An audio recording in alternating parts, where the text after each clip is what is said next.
CNN, we've had our fair share of dramatic elections recently, the UK, France, the US. And let's not forget Brexit.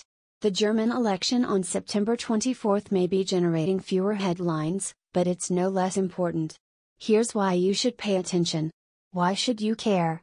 If you're in the US, Germany is one of America's staunchest allies. But German Chancellor Angela Merkel is not a fan of US President Donald Trump. Remember the tense no handshake during her White House visit? And it seems like her main challenger, Martin Schulz, likes Trump even less, and he's not shy about ripping into the American president. So it seems, no matter who wins this election, US-German relations are likely to be strained. To borrow a phrase, Germany's the big man on campus. It has the biggest and strongest economy in the European Union. It's widely seen, along with France, as a driver of EU policy and a powerful player in the Brexit negotiations. Speaking of which, both Merkel and Schulz, a former EU president, seem inclined to take more of a hard line with the UK over its impending exit from the trade bloc. If you're anywhere else, observers of politics everywhere want to see if populist passions will reignite. They burned bright last year in the Brexit vote and the US presidential election, but have dimmed in 2017 with the loss of far-right candidates in France and the Netherlands. The parties led by Merkel or Schulz aren't populist movements by any stretch, but concerns over refugees and security could help propel the far-rightist, Alternative for Germany, into parliament for the first time. And just like in France's presidential election earlier this year, anyone in a war-torn country in the Mideast or Africa looking to Germany as a place of refuge might wonder what kind of welcome they'll get there in the future. How does this work?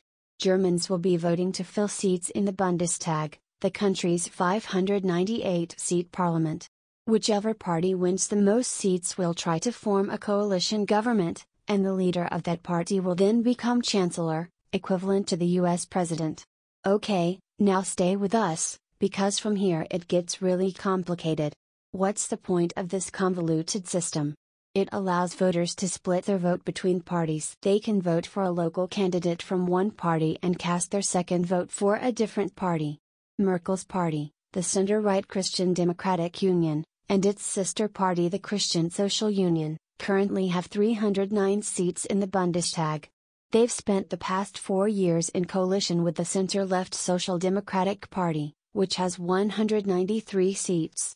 Who could be chancellor? Who she is? Merkel, of course, is the Merkel, of course, is the current Chancellor of Germany, an office she's held since 2005.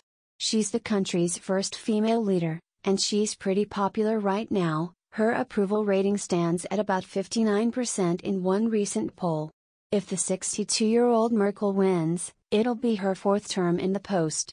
And if she were to serve a full term, she would tie with Helmut Kohl as Germany's longest-serving post-war chancellor, 16 years. In her time in office, there have been 3 US presidents, 4 UK prime ministers and 4 French presidents.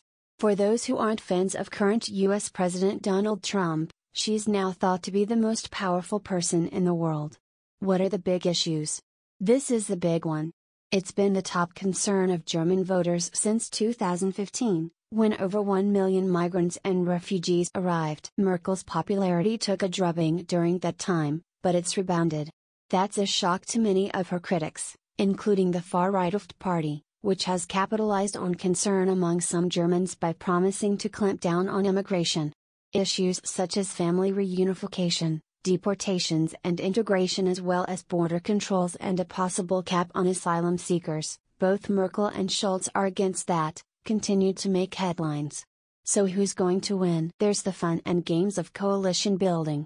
You see, to form a government, a political party has to win more than 50% of the seats in parliament. This is highly unlikely, since there are 42 parties, 42, fielding candidates in this election.